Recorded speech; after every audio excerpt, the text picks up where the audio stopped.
Fala galera, tá começando mais uma prancheta do PET, hoje trazendo análise sobre Maurício Isla, o novo lateral direito que o Flamengo trouxe para suprir a ausência de Rafinha, que está se transferindo para o Olympiacos da Grécia. Maurício Isla é chileno, tem 32 anos e assim como Rafinha não é alto, tem apenas 1,76 m de altura. Isla é lateral direito de origem, mas também sabe jogar mais avançado no campo como ala direito ou até como volante ali no meio campo. Apesar de ser nascido e criado no Chile, Isla jamais jogou profissionalmente em seu país. Foi descoberto pelo Udinese quando ainda jogava lá nas divisões de base da Universidade Católica e acabou se transferindo para o futebol italiano com apenas 19 anos. E foi lá na Udinese que o futebol do Isla começou a explodir. Apesar de passar por um período de adaptação logo na primeira temporada, em 2007 e 2008, se tornou titular do time já na sua segunda temporada pelo clube com apenas 20 anos de idade.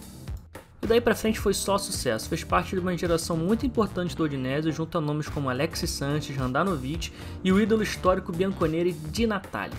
Foram 5 temporadas pelo clube italiano, participou mais de 150 jogos, fez 7 gols e deu 21 assistências. Na sua última temporada no clube, participou da melhor campanha da história da Udinese na Série A italiana, terminando num surpreendente 3º lugar. Nessa última temporada pelo Udinese, inclusive, Isla revezou entre duas posições, ala direito e meia central. Quando jogava como ala, ele jogava num esquema de 3 zagueiros, que se estruturava num 3-5-1-1. Com esses 3 zagueiros, Isla tinha liberdade para avançar em campo, atacar os espaços, mas isso não o eximia de suas responsabilidades defensivas, já que essa era uma das principais qualidades táticas daquele time da Udinese naquela época. Quando jogava como meio campo, Isla dava espaço a Dusan Basta na ala direita e jogava um pouco mais centralizado ali junto à trinca de meio-campistas da Udinese. Mas foi como ala que Isla se destacou mais. Ele era um dos jogadores que mais participava das construções das jogadas ofensivas do time, do lado de Armeiro, que era o outro lado do time, o ala esquerdo, mostrando que os alas nesse time do Udinese eram muito importantes.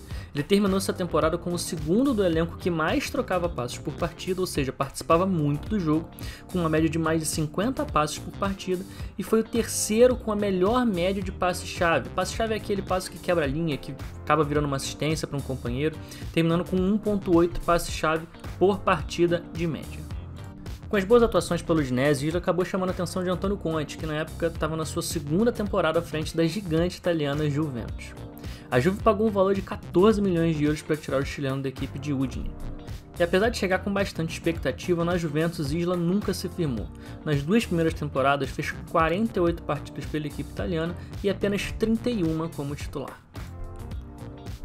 E nessas 31 partidas, Isla participou mais como parte de uma rotação de elenco do que propriamente brigar, propriamente dito, pela titularidade. Na época ele disputava a posição com o suíço Lichtsteiner, que nunca deixou de ser a principal opção de Antônio Conte na ala e na lateral direita na Juventus. Nessas 2 temporadas na Juventus, Isla atuou taticamente como ala direito, principalmente, no esquema de 3 zagueiros. Aliás, a Conte é um dos treinadores que mais utiliza e exalta esse tipo de sistema tático no mundo, então o Isla permaneceu jogando junto a uma linha de 3 como ele jogava nos tempos de Udinese, também na Juventus. Só que, como eu falei, ele acabou nunca conseguindo ser constante na Juventus, como foi na época de Udinese, e acabou passando por uma série de empréstimos depois dessas 2 primeiras temporadas.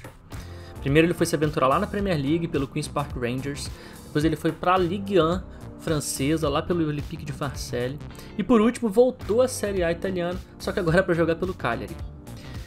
Foi titular em todos esses clubes, mas ele nunca chegou a brilhar em nenhum deles.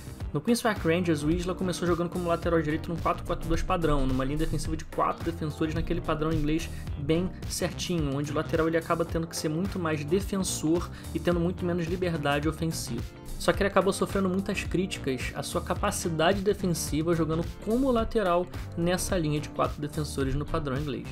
E aí, com uma modificação tática que o treinador fez na época, ele acabou sendo empurrado um pouco mais à frente, o time passou a atuar com 3 zagueiros e ele voltou novamente a jogar como ala direito à frente de uma linha de 3 zagueiros.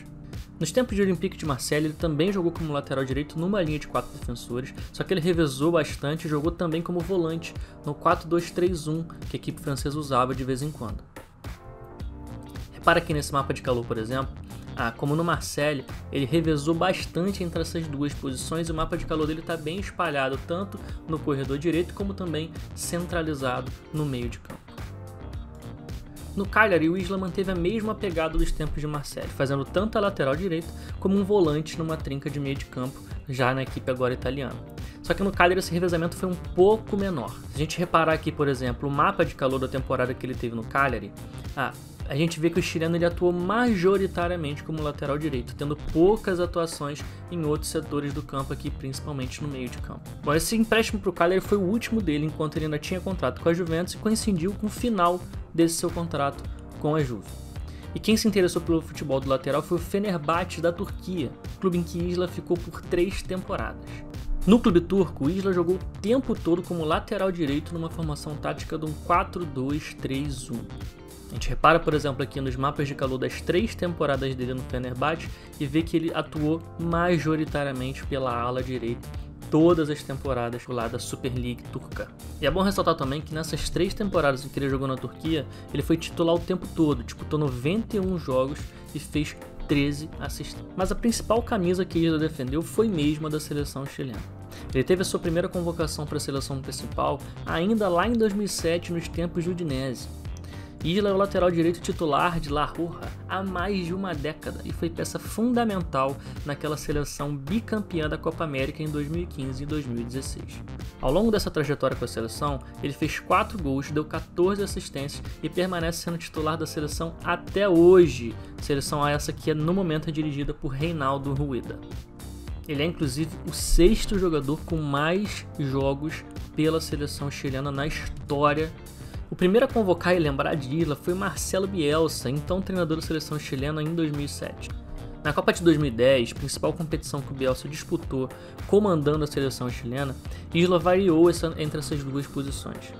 Quando Bielsa usava o 3-3-1-3, Isla era então um ala. Quando modificava a equipe para o 4-2-3-1, Isla virava então um lateral nessa linha de 4 defensores da equipe chilena.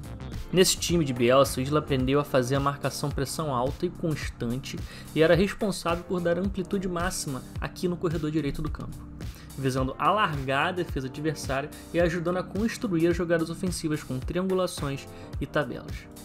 E depois de todo esse conhecimento tático adquirido com Bielsa, Isla continuou evoluindo seu conhecimento na seleção com agora Jorge Sampaoli.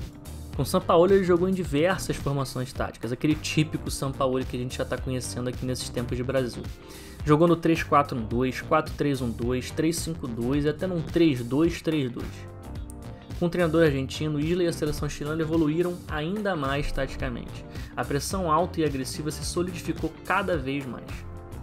Nesse estilo de Sampaoli, Isla aprendeu a jogar quando o time faz saída de 3, com um dos volantes baixando no meio dos zagueiros, assim como, por exemplo, o Flamengo faz com o William Arão.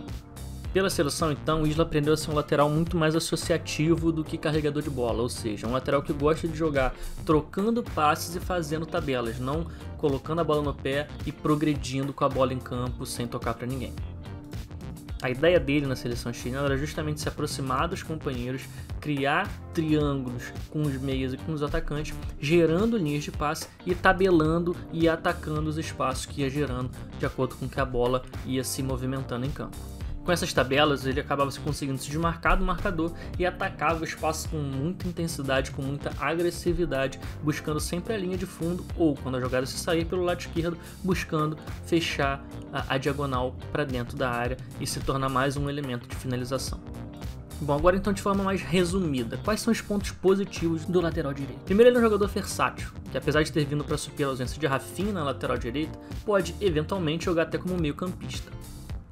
Ele gosta de jogar com espaço para subir, sendo ofensivo, e ele tem muita qualidade para isso. Inclusive é um lateral que não tem problema nenhum em pisar na área, se o treinador der liberdade a ele para isso. É um cara também que gosta de correr em profundidade, atacar os espaços. Se o adversário der um mole e gerar um espaço, o Isla vai aproveitar esse espaço e vai atacar com bastante agressividade.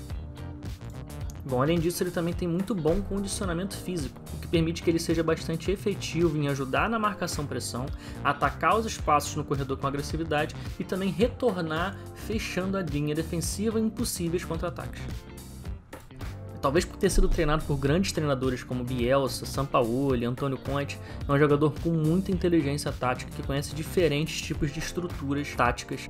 E por fim, diferente de Rafinha, um lateral um pouco mais associativo, que gosta de se aproximar, trocar passes com companheiros, ao invés de progredir carregando a bola com ela nos pés. Repara nesse lance, por exemplo, como ele vai tabelar com o atacante para gerar um espaço às costas do lateral, atacar esses espaços e vai com muita agressividade em direção à linha de fundo. Então ele é um cara que, ao invés de tentar o drible, ele tenta trocar passes e atacar os espaços sem a bola para receber a bola já livre nas costas do seu marcador.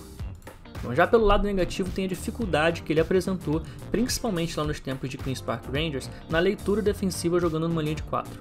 É claro que o Queen's Park Rangers foi o único time que ele jogou numa linha defensiva padrão inglesa, onde o lateral realmente é muito mais defensor do que ofensivo. E no Flamengo ele não vai encontrar uma estrutura desse tipo. No Flamengo deve ter uma liberdade ofensiva um pouco mais parecida com o que ele teve no restante da carreira, sobretudo na seleção chilena. Só a gente reparar, por exemplo, e ver como o Rafinha tinha liberdade para avançar, atacar, se associar com os companheiros e chegar até a linha de fundo. Um outro ponto negativo seriam as constantes convocações que ele tem para a seleção e que pode deixar o Flamengo desfalcado nas datas FIFA. É óbvio que isso não é uma culpa do jogador, mas é uma culpa do calendário do futebol brasileiro, mas que acaba pesando negativamente para a contratação dele. E como último ponto negativo, a gente pode trazer a baixa estatura, fazendo com que ele tenha, obviamente, dificuldades em jogadas aéreas e disputas pelo alto. Isso não deve gerar muito problema, já que o Rafinha também era um jogador muito baixo, aí o Flamengo acabou se acostumando a jogar com o lateral direito baixo. Bom, então é isso, galera. Não se esqueça de curtir esse vídeo, compartilhar ele em todas as suas redes sociais e comentar aqui embaixo o que você achou da nova contratação do Flamengo para a lateral direita do chileno Mauricio Isla. Valeu, falou e tamo junto!